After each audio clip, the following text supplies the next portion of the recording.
سوال اول آمده است که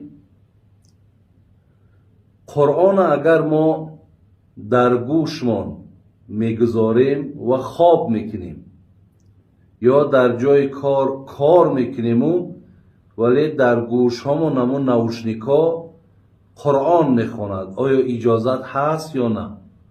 برادرها، خواهرای عزیز، امروز بسیاری از مردم ما عادت کردند که در جایگاه خوابشون مقصد گوشاشون در همون نوشنیکا قطعی تلاوت قرآن میمانند یا رقیه میمانند یا اینکه تلفن هم خیلی خودش در پیش همون بالیشتش میمانه و مقصد پاش دراز کشیده خواب میکنه. آیا مقصد همین اجازت هست یا نه؟ یا اینکه بعضی ها تلفناشون در همون کیسه هاشون بگیم یا نوشنیکاشون در گوشاشون بیرون در مقصد مشغول کارن یا در سر مثال هم چنبرکی ماشین نشستگی و ماشین های میکنن. خلاص در هر حالتی که باشن آیا مقصد همین قرآن اجازت هست؟ با همین طریق البته اجازت است.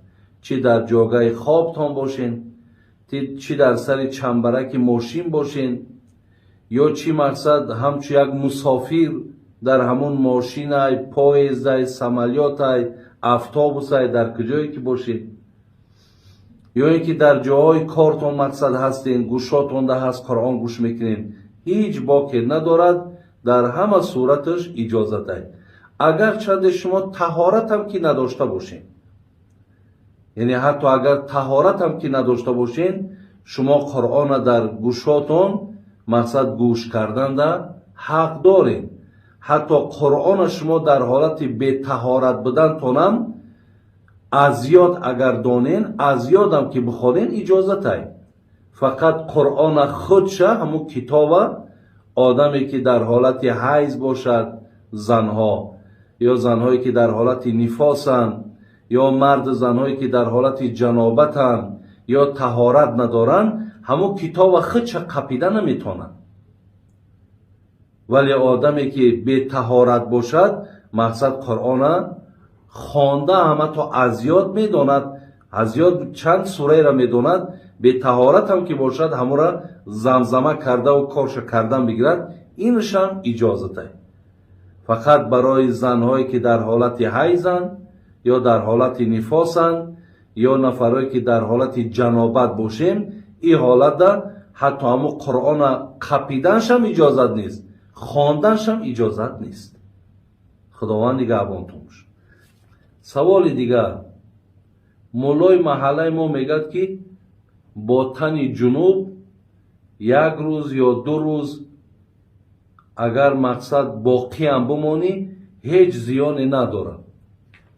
کدام مولای محله بوده است که گفته است که اگر در حالت جنابت هم که باشی 1 روز 2 روز مقصد با همون حالت جنوبی هم که بگردی هیچی باقی نداره. برادرای عزیز، من یک چی بگم. حاضر هم یک ریش بمان یا یک تاقی بمان یا یک ساله بمان یا 2 کلمه عربی گپ زن یا در یک جامعه یک اعوذ بالله بگو 2 آیت همین حفظ بدانی، اگر از یاد بدانی تمام تا ملای دیگه. حاضر ملاگی همیشه همه ملا شده است. اینترنت همه کشوی بیچاره حتی همون سر اولی افتتاحی سخنش درست خوانده نمیتونه فتوا میتن. بگیم همه دیگه ملا شده است. ملا یک تمیز داشت، ملا یک عقل داشت، ملا یک اخلاق خوب داشت، ملا یک بخشش داشت، ملا یک عقل داشت. آخی نخواه ملاگی را با همین ساله و با جیلک و بریش و با همین ما و شما نسبت یک دیگر ملا گفته مثال مراجعت کنیم. همون صاحب میگفت که من خور صاحب فریب فضل امامه زاهد که در گنبد زیب مغزی صدا بسیار میپیچد. همین یک کس دیدی که ساله کلانه فریب نخد که همه علم تقوا و бузургӣ ва мулогӣ дар ҳамия. Мегӯ уна гумбазора нигоҳ кӯ, чанд баробар мақсад болошон салайли ки холиянд. барои ҳамин бародарои азиз, имрӯз аз зоҳир либоси беруна мебинанд, тамом мақсад бобои ҳоҷӣ, бобои мулло ко ҳамин масъалаи мо чӣ мешавад? бо шарм нокарда бидонем надонем мо ҷавоб мегим. ина як муллош ҳамае ки то 2 рӯз 3 рӯз агар ба танаи ҷанобат ҳам ки бигарди мешавад. ин мардак 2 рӯз 3 рӯз да намозша намехона. бад ин одаме ки дар ҳолати ҷанобат бошад чӣ хел намоз бихонад? чӣ фатво ҳай?